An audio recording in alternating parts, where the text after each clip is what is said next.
अस्सलामुअलैकुम नाज़रीन, मेरा नाम है वक़ास अहमद। नाज़रीन, गुज़िश्ता चंद रोज़ से पाकिस्तान में एक ख़बर बड़ी गर्दिश कर रही है और वो ख़बर ये है कि पाकिस्तान के एक बड़े सियासी घराने से ताल्लुक़ रखने वाले एक नौजवान सरमायाकार को दुबई में बड़ा माली नुकसान हुआ है। और ये जो नुकसान है ये $100 मिलियन का है, जो कि उस नौजवान ने क्रिप्टो करेंसीज़ की किसी कंपनी में इन्वेस्ट किया हुआ था और वहाँ पर उसका सारा जो सरमाया है वो डूब गया है। जब ये ख़बर मंज़र आम पर आई तो हम हर पाकिस्तानी के लिए वो सियासी ख़ानदान भी मुख्तलिफ था और वो नौजवान भी मुख्तलिफ था। मैं इस व्लॉग में ना तो उस नौजवान की शनाख्त पर कोई बात करूँगा और ना ही उस सियासी ख़ानदान पर कोई तबसरा करूँगा कि उस नौजवान का ताल्लुक़ किस सियासी ख़ानदान से था। लेकिन मैं इस व्लॉग में इस मुद्दे पर बात करूँगा कि क्या वाकई किसी पाकिस्तानी सरमायाकार को दुबई की क्रिप्टो ट्रेडिंग कंपनी में इतना बड़ा नुकसान हुआ है $100 मिलियन का, जो कि पाकिस्तानी 27-28 अरब रुपए बनते हैं। क्या वाकई ये नुकसान हुआ है?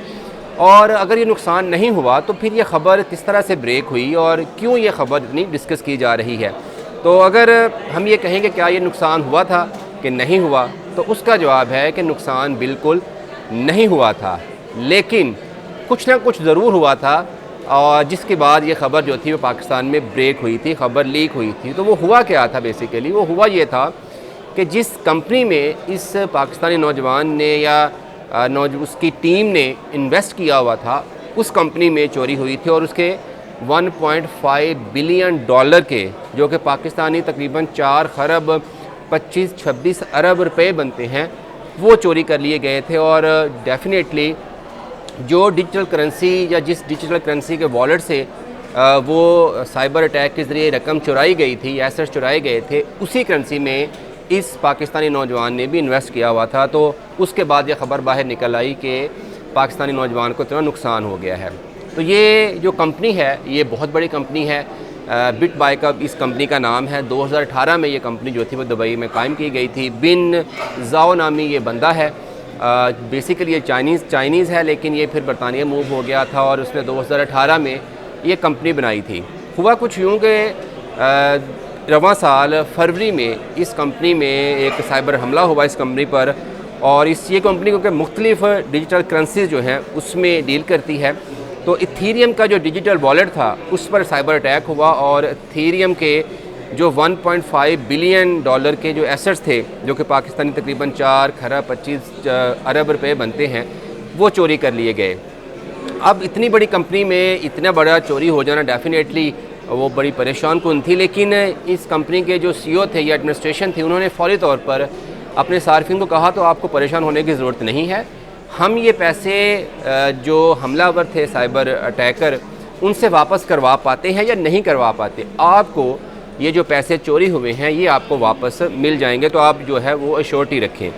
ये कंपनी की अगर हम बात करें तो 6 करोड़ से ज़ायद सार्फिन है दुनिया में, और वो तो 1 या 2 या 5 या 10 पाकिस्तानी इन्वेस्टर्स होंगे जिनके पैसे हैं। 6 करोड़ कस्टमर्स के ट्रस्ट की बात थी, तो इन्होंने इतनी अश्योरिटी दिलाई कि आप बेफिक्र रखें, आप इन ख़बरों पर कोई यकीन रखें ही ना कि आपके जो पैसे जो हैं वो इथीरियम के वॉलेट से चोरी हो गए हैं। तो अब कुछ ये भी ख़बरें आ रही हैं कि इस कंपनी ने जो हैकर्स हैं उनको ट्रेस आउट करने के लिए या वो पैसे चोरी करके कहाँ भिजवाए गए थे वो रिट्रीव या वापस लाने के लिए भी कोशिश की जा रही हैं। लेकिन इसके साथ साथ इस कंपनी ने अपने जो इसके पैसे पड़े हुए थे वो उठा के इन्होंने इथीरियम के उस वॉलेट में रख दिए हैं, ताकि अगर जो सार्फिन जो मुतासर हुए थे इस साइबर हमले में वो अगर अपने पैसे विड्रॉ करवाना चाहते हैं तो वो वहाँ से विड्रॉ करवा सकते हैं। यानी कंपनी ने अपने जो ट्रस्ट था, अपने सार्फिन का ट्रस्ट था, वो बरकरार रखा है। क्योंकि जब आप इतनी बड़ी कंपनी में इन्वेस्ट करते हैं तो इस कंपनी की ये श्योरिटी होती है कि अगर कोई चोरी होती है, कोई साइबर अटैक में एसेट्स जो हैं वो आगे पीछे हो जाते हैं, तो ये रिस्पॉन्सिबिलिटी जो है आपके एसेट्स की या आपके पैसों की वापसी की वो इस कंपनी की है, या इस कंपनी की है या फिर उस कंपनी की है, इंश्योरेंस कंपनी की, जिसने इस कंपनी के साथ और इन्वेस्टर के साथ रब्ता किया होता है। तो दोनों तरफ से ये एश्योरिटी दी जाती है इन्वेस्टर्स को कि आपका पैसा महफूज रहेगा। तो इस केस में भी ऐसा ही हुआ था कि जब ये ख़बर आई तो बहुत सारे लोग पैनिक हुए थे।